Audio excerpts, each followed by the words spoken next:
ETV ప్రేక్షకులకు నమస్కారం. Triple X detergent soap శుభమస్తు కార్యక్రమంలో ఈ వారం గ్రహఫలం అంశానికి స్వాగతం. నవంబర్ 6వ తేదీ నుండి నవంబర్ 12వ తేదీ వరకు మేషాది ద్వాదశ రాశుల వారికి ఉండే శుభాశుభ ఫలితాలని, అవసరమైన సందర్భాల్లో ప్రత్యామ్నాయ మార్గాల్ని తెలుసుకుంటారు. ద్వాదశ రాశుల వారు కార్తీక మాసంలో శంకరుణ్ణి ఏ విధమైన పద్ధతుల్లో ఆరాధించాలో ఆ విశేషాలని, అలాగే ప్రధానంగా ద్వాదశ రాశుల వారు చేపట్టాల్సిన కార్యక్రమాల్ని తెలుసుకుంటారు. ముందుగా నేటి పంచాంగం. స్వస్తి శ్రీచాంద్రమాన దుర్ముఖినామ సంవత్సరం, దక్షిణాయనం, శరదృతువు, కార్తీక మాసం, శుద్ధపక్షం. ఇక ఈ వారంలో వచ్చే ముఖ్యమైన రోజుల్ని చూస్తే 7వ తేదీ తిరుమల శ్రీవారి పుష్పయాగం, 10వ తేదీ వైష్ణవ ప్రబోధన ఏకాదశి. ఈరోజు ఆదివారం. కార్తీక మాసం సందర్భంగా నమస్తే అస్తు భగవన్ విశ్వేశ్వరాయ మహాదేవాయ త్ర్యంబకాయ త్రిపురాంతకాయ త్రికాగ్నికాలాయ కాలాగ్నిరుద్రాయ నీలకంఠాయ మృత్యుంజయాయ సర్వేశ్వరాయ సదాశివాయ శ్రీమన్మహాదేవాయ నమః. ఆ శంకరుని ఆశీస్సులు ఈటీవీ ప్రేక్షకులైన మీ అందరికీ కలగాలని మనఃపూర్వకంగా కార్తీక మాస అధిదైవితమైన శంకరుణ్ణి ప్రార్థిద్దాం. బ్రహ్మమురారి సురార్చితలింగం నిర్మల భాసిత శోభితలింగం జన్మజ దుఃఖ వినాశకలింగం తత్ప్రణమామి సదాశివలింగం. దేవముని ప్రవరార్చితలింగం కామదహన కరుణాకరలింగం రావణదర్ప వినాశకలింగం తత్ప్రణమామి సదాశివలింగం.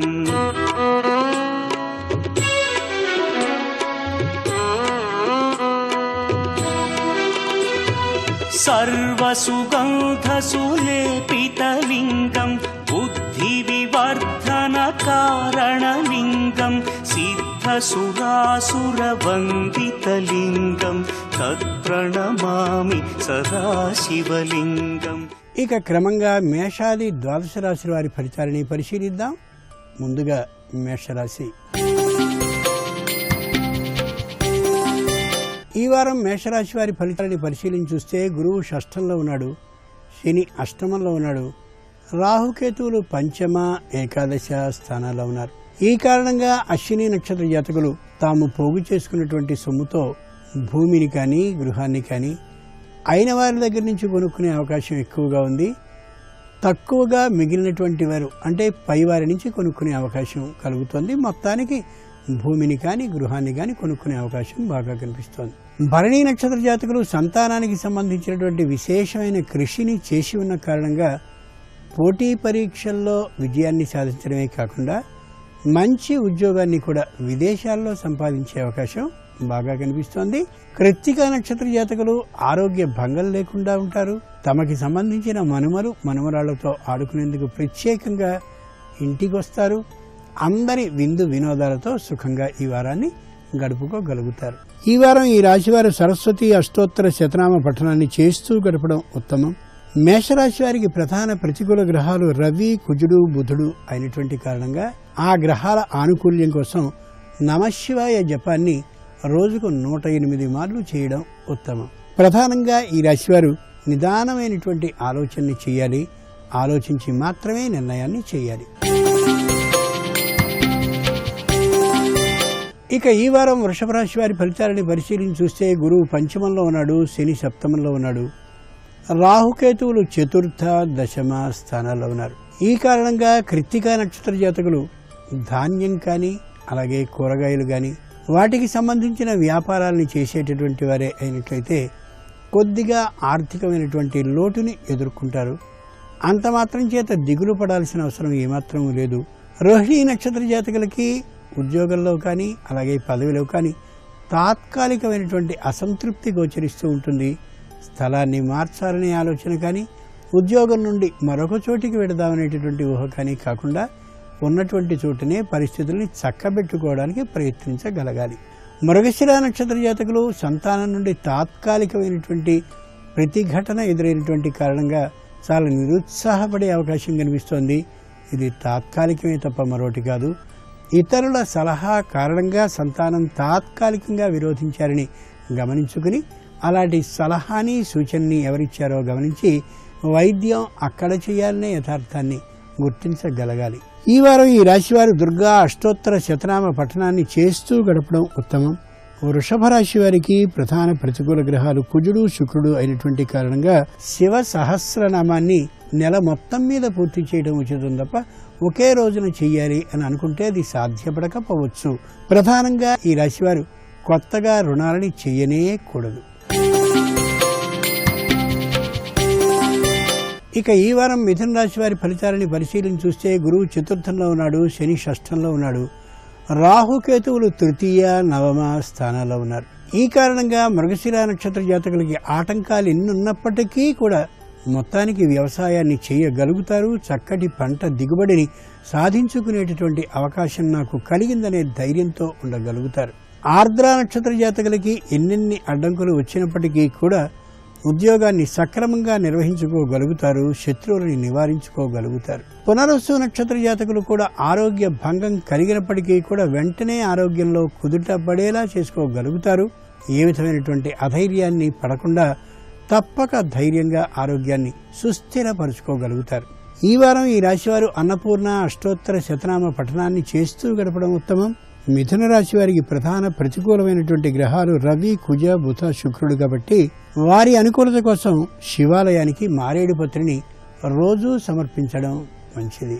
ప్రధానంగా ఈ రాశివారు ఇంకా కొద్ది వేగంగా నిర్ణయాలని తీసుకోవాలి. తీసుకున్న నిర్ణయాన్ని వెంటనే అమలు చేయగలగాలి. ఇక ఈ వారం కర్కాటక రాశి వారి ఫలితాలని పరిశీలించి చూస్తే గురువు తృతీయంలో ఉన్నాడు, శని పంచమంలో ఉన్నాడు, రాహుకేతువులు ద్వితీయ అష్టమ స్థానాల్లో ఉన్నారు.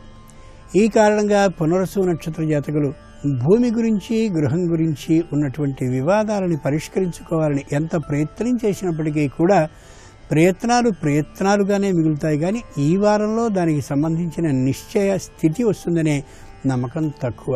పుష్యమి నక్షత్ర జాతకులు ఈ పని చేద్దామా ఆ పని చేద్దామా అని అనుకుంటూ వేరే పనుల ఒత్తిడి కారణంగా అతి ముఖ్యమైనటువంటి పనుల్ని విస్మరిస్తారు లేదా చేయలేకపోతారు. అది అసమర్థత కాదు, కానీ కార్యరూపాన్ని దాల్చదు. ఆశ్లేష నక్షత్ర జాతకులు వృథాగా సమయాన్ని కాలక్షేపం చేస్తూ ముఖ్యమైనటువంటి పనుల్ని వెనుకకు పెడతారు. అది సరికాదని గుర్తించగలగాలి. ఈ రాశివారు ఈ వారం లలిత అష్టోత్తర శతనామ పఠనాన్ని చేస్తూ కాలం గడపడం ఉత్తమం.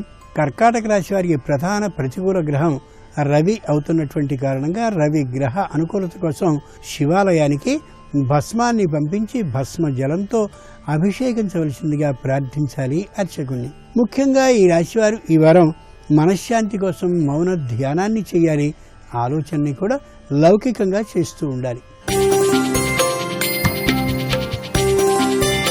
ఇక ఈ వారం సింహరాశి వారి ఫలితాలని పరిశీలించి చూస్తే గురువు ద్వితీయంలో ఉన్నాడు, శని అర్థాష్టమం అంటే చతుర్థంలో ఉన్నాడు, రాహుకేతువులు ప్రథమ సప్తమ స్థానాల్లో ఉన్నారు.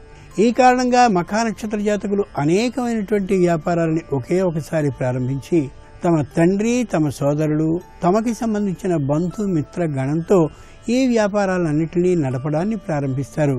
విశేషంగా మరికొంత సిబ్బందిని పెట్టుకుని పర్యవేక్షణ చేసుకుని పక్షంలో ఆర్థికమైనటువంటి నష్టానికి గురయ్యే అవకాశం ఉందని కొద్దిగా గుర్తించగలగాలి. పూర్వ ఫల్గుని నక్షత్ర జాతకులు భూమికి సంబంధించిన అలాగే స్థలానికి సంబంధించిన ఇతరమైనటువంటి గృహానికి సంబంధించిన వివాదాలు కానీ ఉన్నట్లయితే రాజీ మార్గాన్ని అవలంబించి మొత్తానికి కొంత సొమ్ము నష్టపోయినప్పటికీ కూడా వివాదాన్ని పరిష్కరించుకోగలగాలి తప్ప న్యాయస్థానపు తలుపు తట్టడం ఏమాత్రం సరికాదు. ఉత్తర ఫల్గుని నక్షత్ర జాతకులు తాత్కాలికమైనటువంటి అభ్యంతరాలు అవరోధాలు ఏమున్నాయో వాటిని తొలగించుకోవడానికి ప్రయత్నించి గృహ నిర్మాణ విషయంలో ముందడుగు వేయాలి తప్ప అలాంటి ఇబ్బందులున్నాయి కదా అని గృహ నిర్మాణాన్ని ఆపు చేసినట్టయితే గృహం అలాగే ఉండిపోయేటటువంటి ప్రమాదం కనిపిస్తోంది. ప్రయత్నాన్ని విడనాడనే కూడదు. ఈ వారం ఈ రాశివారు ఆంజనేయ అష్టోత్తర శతనామ పఠనాన్ని చేస్తూ కాలాన్ని గడపడం ఉత్తమం. సింహరాశి వారికి ప్రధాన ప్రతికూల గ్రహాలు కుజుడు బుధుడు అయినటువంటి కారణంగా నవధాన్యాలని నీళ్లలో వేసి ఆ నవధాన్య జలాన్ని శివాలయానికి సమర్పించడం శ్రేయస్కరం. ముఖ్యంగా ఈ రాశివారు ఈ వారం కొంత చురుకుదనాన్ని వహించి ప్రయత్నాన్ని చేస్తూ ఉండాలి తప్ప నిదానంగా కానీ ఉన్నట్లయితే పనులు ఏమాత్రమూ ముందుకు సాగవని గుర్తించగలగాలి. ఇక ఈ వారం కన్యారాశి వారి ఫలితాలని పరిశీలన చూస్తే గురువు ప్రథమంలో ఉన్నాడు, శని తృతీయంలో ఉన్నాడు, రాహుకేతువులు ద్వాదశ షష్ఠ స్థానాల్లో ఉన్నారు. ఈ కారణంగా ఉత్తర ఫల్గుని నక్షత్ర జాతకులకి ఏవేవో కొనాలి అనేటటువంటి ఆలోచన కలుగుతుంది, కానీ అది ఈ వారానికి అంత సమర్థనీయం సరైనటువంటిది కాదని గ్రహించుకోగలగాలి. ఆరోగ్యం స్వస్థత పడ్డటువంటి కారణంగా కొద్దికాలం విశ్రాంతి తీసుకోవడం ఎంతైనా అవసరం. హస్త నక్షత్ర జాతకులు ఏవేవో కొనాలనేటటువంటి ఊహ, అలాగే కొత్తమైనటువంటి సంస్థలని ప్రారంభించాలనేటటువంటి ఆలోచన కలిగి ఉంటారు. దాన్ని ఒక వారం రోజుల పాటు వాయిదా వేసుకోవడం శ్రేయస్కరం. చిత్తా నక్షత్ర జాతకులు తమ కోపాన్ని పట్టుదలని పూర్తిగా విడనాడి కార్య అనుకూలత దిశగా ప్రయత్నిస్తారు. ఆ ప్రయత్నించడం అనేటటువంటిది విజయానికి చిహ్నమని, విజయానికి మూలమని గ్రహించుకోగలగాలి. ఈ వారం ఈ రాశివారు గణేశ అష్టోత్తర శతనామ పఠనాన్ని చేస్తూ గడపడం ఉత్తమం. కన్యా రాశి వారికి ప్రధాన ప్రతికూల గ్రహాలు రవి కుజుడు. ఆ రవి కుజుల అనుగ్రహం కోసం వెండిని ముంచినటువంటి నీళ్లని అంటే రజత జలాన్ని శివాలయానికి సమర్పించడం ఉత్తమం. ప్రధానంగా ఈ రాశివారు ఈ వారం దూరపు ప్రయాణాలని వాయిదా వేసుకోవాలి.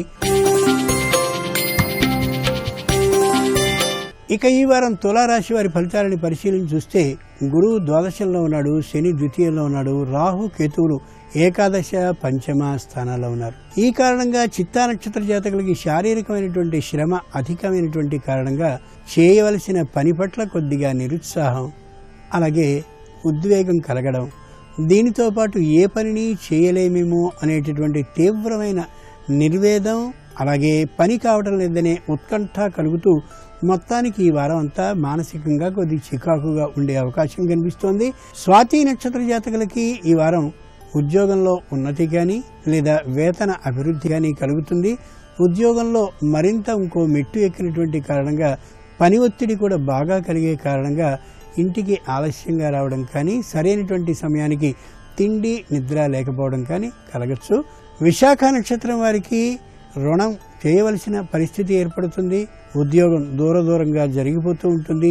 శారీరకమైన మానసికమైన అలసట పెరిగేటటువంటి అవకాశం కనిపిస్తుంది. కాబట్టి శరీర మనః ఆరోగ్యాలని గమనించుకుని ప్రవర్తించడం ఉత్తమం. ఈ వారం ఈ రాశివారు ఆదిత్య హృదయ స్తోత్రాన్ని పఠిస్తూ గడపడం ఉత్తమం. తులారాశి వారికి ప్రధాన ప్రతికూల గ్రహాలు రవి బుధుడు. రవి బుధుల ఆనుకూల్యం కోసం పుష్పాలని ముంచినటువంటి జలాన్ని అంటే పుష్పజలాన్ని శివాలయానికి రోజు సమర్పించడం ఎంతైనా మంచిది. ముఖ్యంగా ఈ రాశివారు ఈ వారం విశ్రాంతిని తీసుకోవడం కానీ, మౌన ధ్యానాన్ని చేయడం కానీ, తక్కువ మాట్లాడడం కానీ, ఈ మూటిని కానీ చేస్తే చాలా ఆరోగ్యం సుఖంగా ఉంటుంది.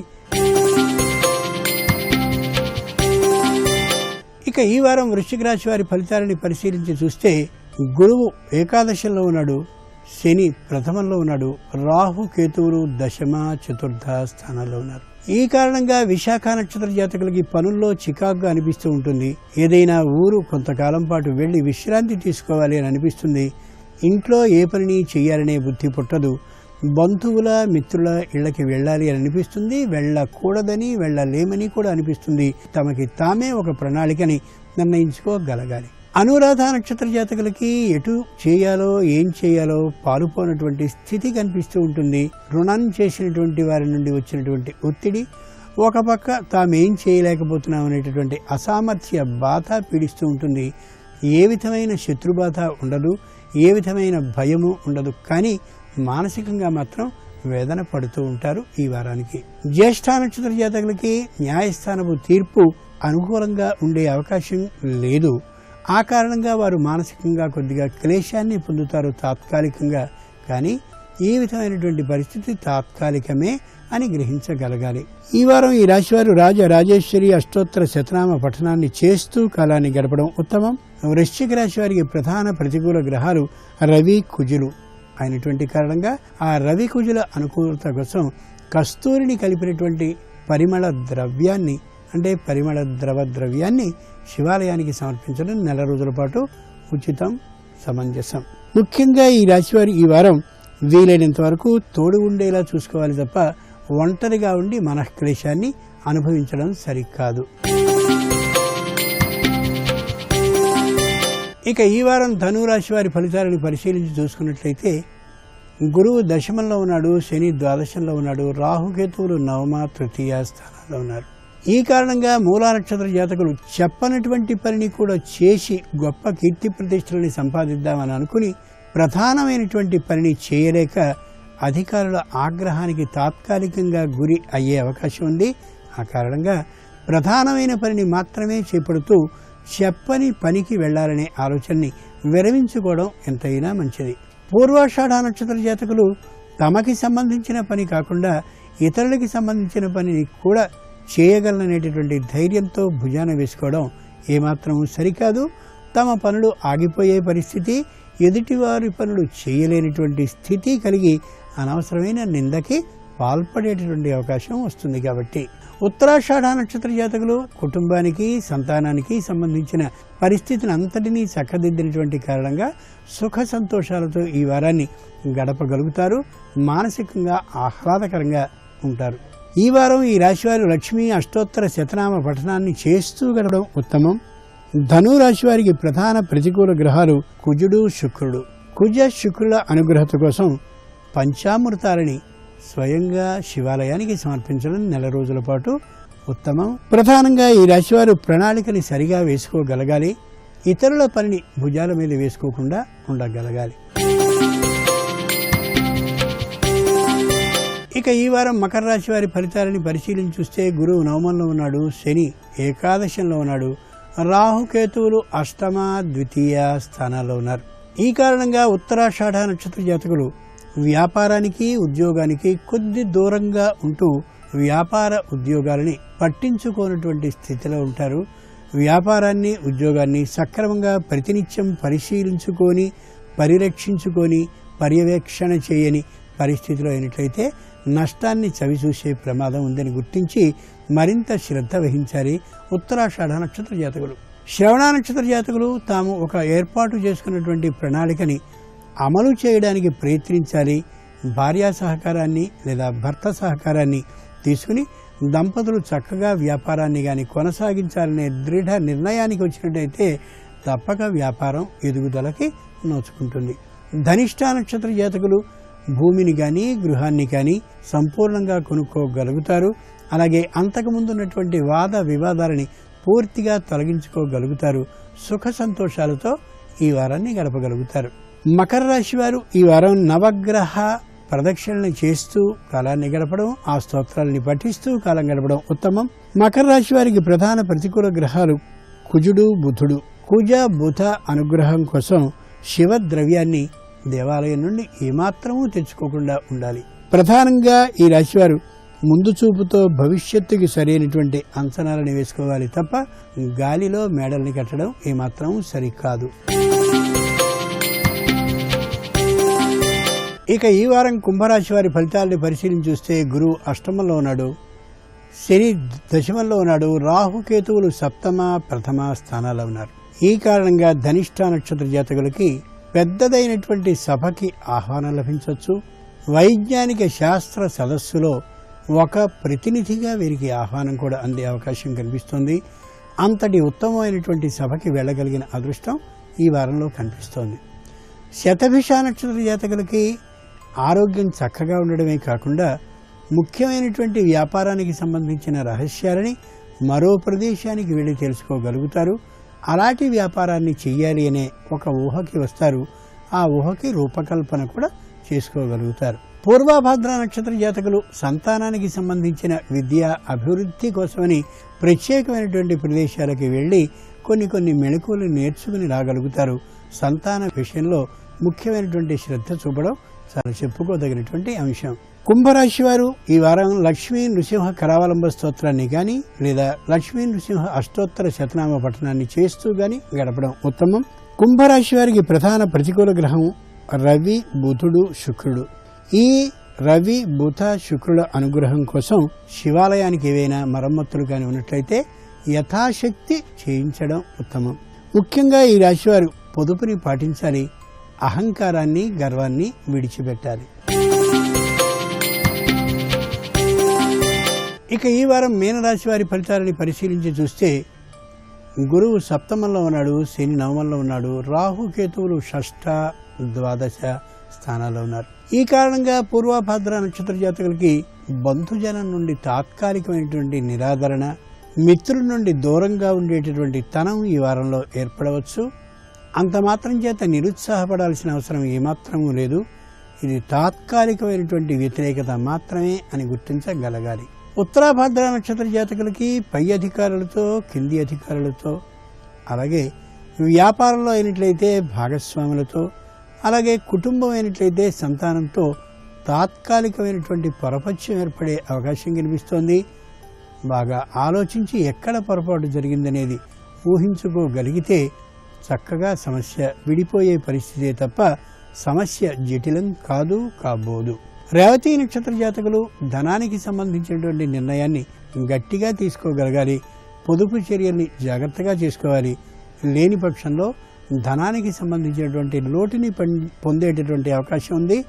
ఎప్పుడూ మాత్రం రుణాన్ని చేయడం ఏమాత్రం సరికాదని మరోసారి గుర్తించగలగాలి. ఈ వారం ఈ రాశివారి సుబ్రహ్మణ్య అష్టోత్తర శతనామ పఠనాన్ని చేస్తూ కాలాన్ని గడపడం ఉత్తమం. మీనరాశి వారికి ప్రధాన ప్రతికూల గ్రహాలు రవి, కుజుడు, బుధుడు.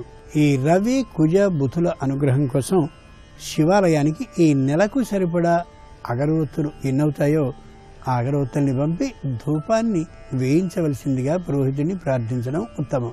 ముఖ్యంగా ఈ రాశివారు ఈ వారం వాద వివాదాలకి దూరంగా ఉంటూ తమ పని మీద దృష్టిని తాము కేంద్రీకరించుకుంటూ కుటుంబంలో వ్యతిరేకతల్ని పట్టించుకోకుండా ధైర్యంగా ముందుకు సాగిపోవడం శ్రేయస్కరం.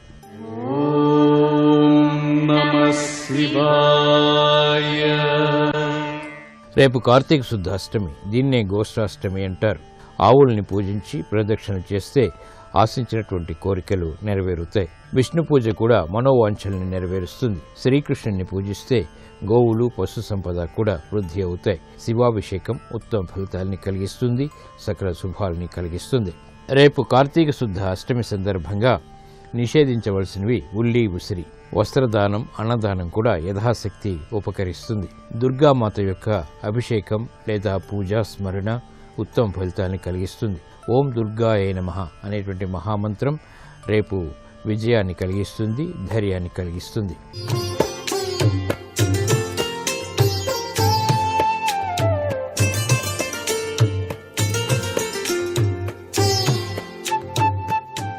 XXX డిటర్జెంట్ సోప్ శుభమస్తు కార్యక్రమంలో గృహబలం అంశానికి స్వాగతం.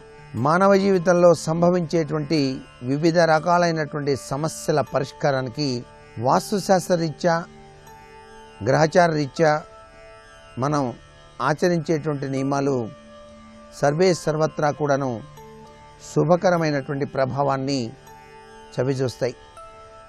అందుచేత అదృష్టకరమైనటువంటి ప్రభావాల్ని సాధించుకోవటానికి మనం ఆచరించేటువంటి విధి విధానాలు ఇంటి యజమాని, ఇల్లాలు పాటించినటువంటి లక్షణాలు చక్కటి యోగవంతమైన సత్ఫలితాన్ని కలిగిస్తాయని చెప్పడంలో సందేహం లేదు. సహసిద్ధంగా ప్రతి వ్యక్తికి కూడాను గ్రహచార రీత్యా గురుగ్రహం బాగాలేదు. ఆ గురుగ్రహం గనక బాగాలేకపోతే ఏమవుతుంది? చక్కటి చదువు చదివినప్పటికీ సరైన ఉద్యోగం రాదు. బ్రహ్మాండమైనటువంటి చదువు చదువుతారు, చాలా చిన్ని ఉద్యోగం చేయాల్సిన పరిస్థితి ఏర్పడుతుంది. మంచి మేధాకారక సంపత్తి ఉంటుంది, అయినప్పటికీ కూడాను గంటాకారంలో వెలిగించిన దీపంలా జీవితం ఉంటుంది. గురుగ్రహం ఉత్తమోత్తమైనటువంటి స్థితిని పొందడానికి ఏం చేయాలి? గురు తత్వంలో విరాజిల్లేటువంటి స్వాముల్ని కొలవాలి. ఆ స్వాములు ఎవరు మనకి? దత్తాత్రేయ స్వామి.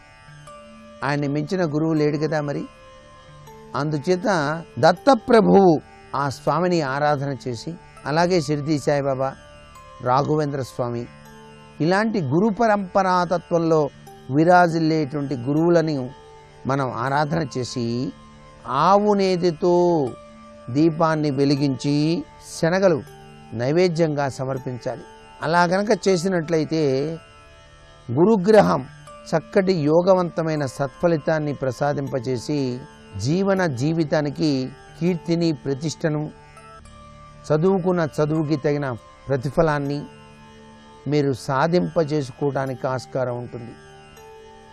ఒక్కొక్క వ్యక్తి జీవితంలో అద్భుతవంతమైన తెలివితేటలు ఉంటాయి. ఆ తెలివితేటలు మాత్రం 10 మందికి తెలియవు.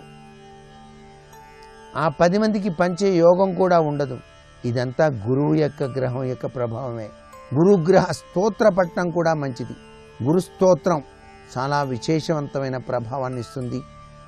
గోమాతకు శనగలు గురువారం నాడు తినిపించడం సర్వశ్రేయోదాయకం. అలాగే చాలామంది కుటుంబంలో సుఖశాంతులు లేక ఇబ్బంది పడుతూ ఉంటారు. కోట్లాది రూపాయలు సంపాదించినప్పటికీ ఇంటికి పోగానే తెలియని ఆవేదన, ఏదో విధమైనటువంటి తగాదాలు. ఈ విధమైనటువంటి కుటుంబ అశాంతికి కారణం చంద్ర, శుక్ర, కుజతత్వానికి సంబంధించినటువంటి విశేషాంశాలే. రాహువు కూడా పట్టి పీడిస్తున్నప్పుడు ఇలాంటి లక్షణాలు ఎక్కువగా ఉంటాయి. అందుచేత దీనికి విశిష్టవంతమైనటువంటి ప్రభావాన్ని ఇచ్చేది అంబలగన్న అమ్మ దుర్గమ్మ. ఆ దుర్గాదేవిని ఆరాధన చేయాలి. ఆ దుర్గాదేవికి ఎర్రటి వస్త్రాన్ని బహుకరించడం, పటిక బెల్లం నైవేద్యంగా పెట్టడం, అలాగే పాయసాన్నం తయారు చేసి తల్లికి నైవేద్యంగా పెట్టి అక్కడ దుర్గాదేవి ఆలయంలో నేతితో దీపాలు వెలిగించాలి. అలాగే అన్నపరవాణం నైవేద్యంగా సమర్పించినట్లయితే, దుర్గా అష్టకాన్ని గనక పఠించినట్లయితే తప్పనిసరిగా ఈ యొక్క నిరాశ, నిస్పృహ భావాలు తొలగి ఇటిల్లిపాది కూడాను సుఖశాంతులతో శాంతియుత వాతావరణంతో మీ గృహం పావనవంతమై విరాజిలింపచేసుకోవడానికి ఆస్కారం ఉంటుంది. శాంతి సౌఖ్యాలు కరువైనప్పుడు దుర్గాదేవి ఆరాధన సహకరిస్తుంది. శుక్రవారం నాడు దుర్గాదేవిని ఈ విధంగా అర్చన చేయాలి. దేహి సౌభాగ్యమారోగ్యం, దేహి దేవి పరం సుఖం, రూపం దేహి జయం దేహి, యశో దేహి ద్విషోజిహి. ఎంతటి చక్కటి యోగాన్ని ఇస్తుందో ఆ తల్లి.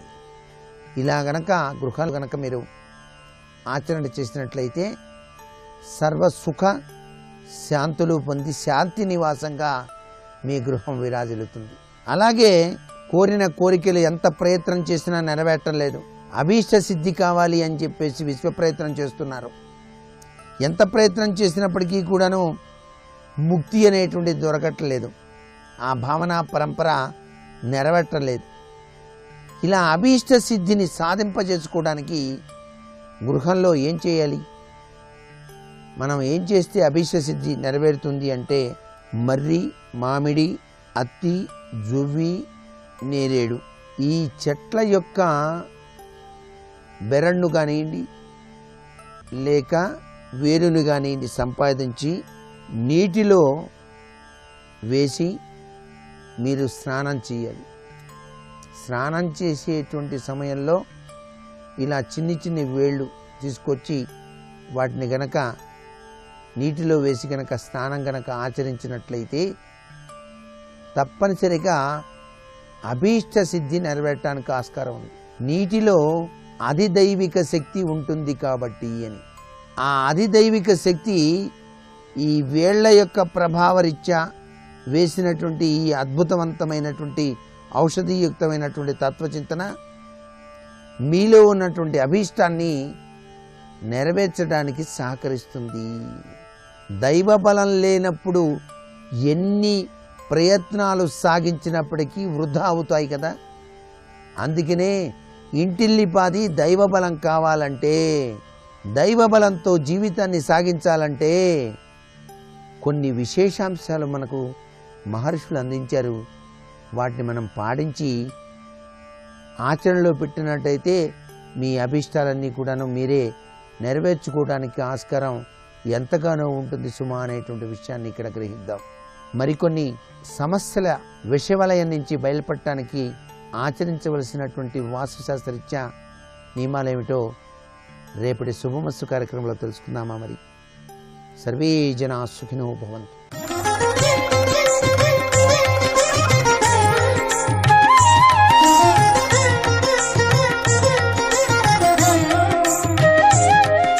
అమ్మవారి అనుగ్రహం లేకపోతే వాడికి ఇంద్రియ లౌల్యం మీద భ్రాంతి ఉంటుంది. ఎందుకు దీన్ని కష్టపెట్టడం, హాయిగా దీన్ని సంతోషంగా ఉంచుకుంటే దీంతో సుఖాలు అనుభవిస్తే పోలా అన్న భావన కలుగుతుంది. వాడు ఈశ్వరుణ్ణి చేరలేడు. అందుకే పరదేవతా స్వరూపాన్ని వర్ణన చేసినప్పుడు సింధూరారుణ విగ్రహాం త్రినయనాం మాణిక్య మౌళిస్ఫురత్ తారానాయక శేఖరాం స్మితముఖీం ఆపీనవక్షోరుహాం పాణిభ్యాం అళిపూర్ణరత్న చషకం రక్తోత్పలం బిభ్రతీం అంటారు. ఆమె చేతిలో ఒక అమృత పాత్ర వంటి పాత్ర పట్టుకుంటుంది. ఎవరిని అనుగ్రహించాలో వాడికి భక్తి పాశములు వేస్తుంది. ఎవడికి భక్తి భావన లేకుండా కేవలము లౌల్య బుద్ధితో ఉంటాడో అటువంటి వాడికి ఆమె చేతిలో ఉన్నటువంటి తేనె పాత్ర మీద సీతాకోక చిలుకలు ఎగురుతూ ఉంటాయి. అంటే వాడు ఇంద్రియముల యొక్క లౌల్యము చేత నశించిపోతాడు. దీనివలనే ఈ ఉపాసనా క్రమంలో కార్తీక మాసానికి ఇంత వైభవం రావడానికి కారణం ప్రధానంగా ఎక్కడుందంటే దేవతలైన వాళ్లకు ఉపాసన లేదు. ఉన్న పుణ్యం పోతుంది, కింద పడిపోతాడు. క్షీణే పుణ్యే మర్త్యలోకం విశంతి. తిరియక్కులైన వాళ్ళకి అసలు ఉపాసన లేనే లేదు, వాళ్ళకి కర్మాధికారం లేదు. మనుష్యుడు ఒక్కడే ఉపాసన చేసి దేవత కాగలడు. ఇంద్రియలౌల్యమునకు వశుడై తిరియక్కుగా వెళ్ళిపోగలడు. లేదు, పరిపూర్ణమైనటువంటి జ్ఞానమును పొంది ఈశ్వరుని యొక్క కృపచేత మళ్లీ పుట్టవలసిన అవసరం లేనటువంటి పునరావృత్తి రహిత శాశ్వత శివ సాయుధ్య స్థితిని పొందగలడు. మనుష్య ప్రాణికొక్కడికే అధికారం, ఏ ఇతర ప్రాణులకు లేదు. కాబట్టి అమ్మవారి అనుగ్రహం లేకుండా అసలు ఉపాసనా క్రమంలో అడుగు పెట్టలేడు. అందుకే ఉపాసన దగ్గరికి వచ్చేటప్పటికి ప్రారంభం అశ్విని నక్షత్రంతో కూడుకున్న ఆశ్వీజ మాసంతో మొదలై మళ్ళీ వసంత నవరాత్రులు వచ్చేటప్పటికి చైత్రమాసం దగ్గరికి వచ్చేటప్పటికి అక్కడ శరత్కాలంలో నవరాత్రులు చేస్తే శారదా నవరాత్రులు, మళ్ళీ చైత్రమాసం దగ్గరికి వచ్చేటప్పటికి వసంత నవరాత్రులు. ఇందులో మొట్టమొదట అమ్మవారి అనుగ్రహాన్ని పొందుతారు. ఆషాఢమాసంలో అసలు ఈ ప్రయాణం ప్రారంభించడానికి గురువుగారి అనుగ్రహం, గురు పౌర్ణమి. తరువాత అన్ని విధాలుగాను అనుగ్రహించవలసినటువంటి లక్ష్మీ కటాక్షం. శరీరమునందు బలము తేజస్సు దగ్గర నుంచి ఒక ఉపాసనకి కూర్చోగలిగినటువంటి శక్తి దగ్గర నుండి అన్నీ ఇవ్వగలిగిన తల్లి లక్ష్మ అంటే గుర్తు. శ్రీలక్ష్మీర్ వరలక్ష్మీశ్చ ప్రసన్న మమ సర్వదా అన్నప్పుడు శుద్ధలక్ష్మీర్ మోక్షలక్ష్మీర్ జయలక్ష్మీ సరస్వతి అని సరస్వతీ స్వరూపాన్ని శ్రీ సూక్తం లక్ష్మీ స్వరూపంలోకి చేర్చింది. సరస్వతీ కటాక్షమే లక్ష్మీ కటాక్షము. సరస్వతీ కటాక్షం లేకుండా నువ్వు అసలు ఈ ఐశ్వర్యాన్ని ఏం వాడుకుంటావు? పరమేశ్వరుడిచ్చిన శరీరాన్ని ఏం వాడుకుంటావు? అందుకే ఒక సంవత్సరాన్నంతటినీ ఒక రోజుగా భావన చేస్తే అందులో బ్రహ్మముహూర్తం ఆశ్వీజ మాసం. బ్రహ్మముహూర్తం దాటినటువంటి కాలం, కొద్దిగా దాటినటువంటి కాలం కార్తీక మాసం. అందుకే కార్తీక మాసం దగ్గరికి వచ్చేటప్పటికి స్నానానికి అంత ప్రసిద్ధి రావడానికి కారణం అదే. సరే, ఆశ్వీజమాసం బ్రహ్మముహూర్తం అయినప్పుడు అది కూడా స్నాన వైభవానికి సంబంధించిందే. కానీ గౌణ స్నానము అని చెప్పి అథవా కనీసం సూర్యోదయాత్ పూర్వం లేచి చేసేటటువంటి స్నానం వరకు కూడా ఉత్తమ స్నానమే. అందుకే కార్తీకం అందరికీ అవకాశం ఇవ్వగలిగినటువంటి ఉపాసన కాలముగా నిలబడుతుంది. కాబట్టి కార్తీక స్నానాలు అని పేరొచ్చింది. అందుకే మీకు ఏ మాసంలోనూ ఆ మాసం పేరు మీద ఇన్ని ఉండవు. ద్వాదశి దీపాలని కార్తీక మాసమే, కార్తీక పౌర్ణమి అని కార్తీక మాసమే, కార్తీక దీపం అని కార్తీక మాసమే, కార్తీక స్నానం అని కార్తీక మాసమే. ఇందులో స్నానము వలన వచ్చేటటువంటి ఫలితమేమి అని అడిగితే వేదం 10 లక్షణాలు చెప్పింది. ఈ 10 లక్షణములను సంతరించుకోవడం కోసం స్నానం చెయ్యాలి. ఉపాసనా క్రమానికి ప్రసిద్ధి చెంది కర్మభూమి వేదభూమి అయినటువంటి ఈ భారతదేశంలో ఇక్కడ స్నానం అనేటటువంటిది కేవలము శరీర శుద్ధి కొరకు చేసేటటువంటి అంగము కాదు. 10 లక్షణములను పొందుట కొరకు స్నానం చేస్తారు. అందుకే స్నానం చెయ్యడానికి ఒక ప్రత్యేకమైనటువంటి విధానాన్ని రూపకల్పన చేశారు. ఒంటి మీద బట్ట లేకుండా స్నానం చెయ్యకూడదు. అసలు స్నాతకం చేసేటప్పుడు మాటిస్తాడు, నేను ఒంటి మీద బట్ట కట్టుకునే స్నానం చేస్తాను అని. ఒంటి మీద బట్టతో ఆ స్నానం చేసేటటువంటి ద్రవ్యమునందు నదీ స్వరూపములను ఆవాహన చేసి ఆ ఆవాహన చేయబడినటువంటి నదీ స్వరూపాలతో కూడిన పవిత్ర జలముల యందు మజ్జనం చెయ్యాలి. అథవా ఆ నీళ్లు తల మీద పోసుకొని స్నానం చేస్తారు. అందుకని ఆ స్నానం చేయడం వల్ల వచ్చేటటువంటి 10 గుణములు ఏవి అన్నారు. మొట్టమొదటిది మలాపకర్షణము. మలాపకర్షణము అంటే శరీరము నవరంధ్రములతో కూడి ఉంటుంది. 2 కళ్ళు, 2 చెవులు, 2 ముక్కు రంధ్రములు, 1 నోరు, మలద్వారము, మూత్రద్వారము. ఈ 9 రంధ్రములకు ఒక లక్షణం ఉంటుంది. అవి అస్తమానం కూడా మలాన్ని విడిచిపెడుతుంటాయి. ప్రతి క్షణం మలం చేరుతూ ఉంటుంది. ఈ మలం పోగొట్టుకోవడానికి శరీరమునందు శౌచము కలిగితే తప్ప ఉపాసన సిద్ధించదు. శరీరమునందు శౌచమును పొందడానికి మలాపకర్షణ స్నానం చెయ్యాలి. స్నానానికి మొదటి ప్రయోజనం మలాపకర్షణం. రెండవది, స్నానము చేత తేజస్సు సంభవిస్తుంది. అందుకే ఏ అశౌచము శరీరాన్ని పట్టుకుందో ఆ అశౌచాన్ని పోగొట్టుకోవడమే శరీరమునందు తేజస్సు నిలబడడానికి కారణమై ఉంటుంది. ఆ స్నానం చేసిన కారణం చేత తేజస్సు నిలబడుతుంది. మూడవది పుష్టి. చల్లటి నీళ్లు తలమించి పోసుకొని స్నానం చేసినటువంటి కారణం చేత శరీరమునకు ఉపాసన క్రమంలో ఎలా వంగాలో ఎలా కూర్చోవాలో దానికి కావలసినటువంటి దారుఢ్యము లోపల ఉత్సాహం అబ్బుతుంది. ఆ మత్తు విరిగిపోయి హాయిగా కూర్చుని భగవంతుని యందు ఉన్ముఖమైన బుద్ధితో పూజా ప్రారంభం చేయగలుగుతాడు. అందుకని పుష్టి కలుగుతుంది. నాలుగవది, ఈశ్వరుని యొక్క ఆరాధన చెయ్యడానికి కావలసినటువంటి అర్హత దాని వలననే పొందుతాడు. మనం ఎంత మంచి బట్ట కట్టుకునున్నా తెల్లవారుజామున స్నానం చేయకపోతే పూజామందిర ప్రవేశం చెయ్యడానికి అర్హత ఉండదు. నిద్రపోయి లేచి దేవాలయంలోకి వెళ్ళకూడదు, స్నానం చేసి దేవాలయంలోకి వెళ్ళాలి. స్నానం చేస్తే తప్ప ఈశ్వరారాధనకు కావలసినటువంటి అర్హత లభించదు. కాబట్టి పుణ్యకర్మాచరణమునకు కావలసినటువంటి అర్హత స్నానము చేతనే సిద్ధి. తర్వాత ఆయువు.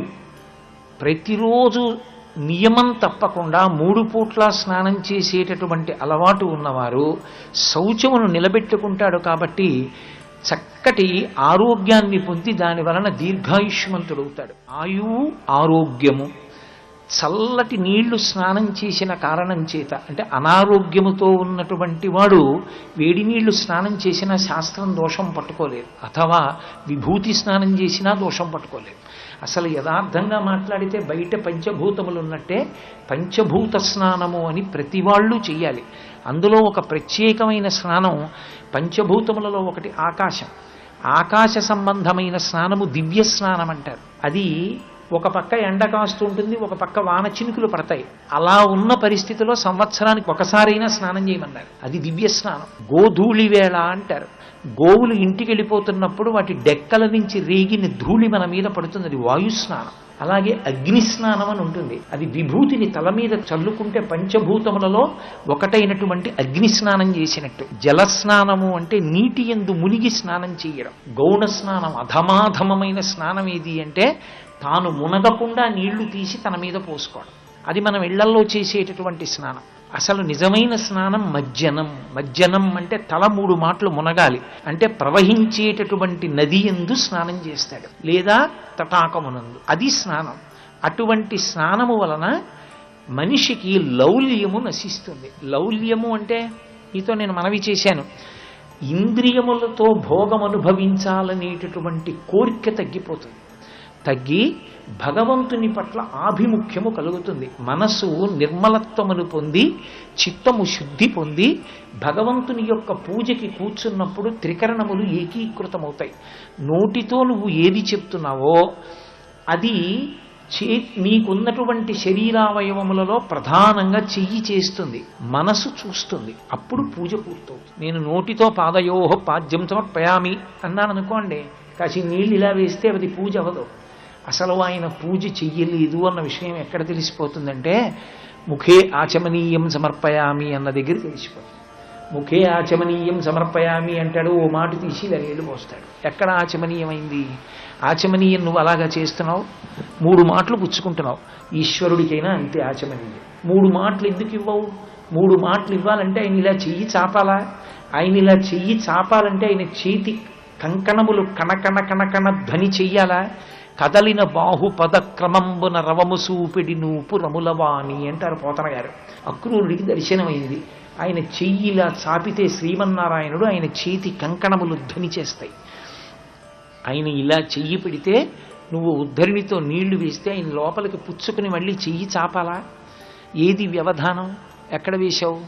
అలా 3 మార్లు వేసి ఆయన చెయ్యి కడుక్కోనానికి 4వ మాట నీళ్లు వేసి ఇక మంత్రం ఉండదు. నువ్వు భావన చేత నీ ఉత్తరీయాన్ని ఎత్తి ఇలా చూపిస్తే ఆయన ఉత్తరీయానికి చెయ్యి తుడుచుకుంటే నువ్వు ఆచమనీయం ఇచ్చావు.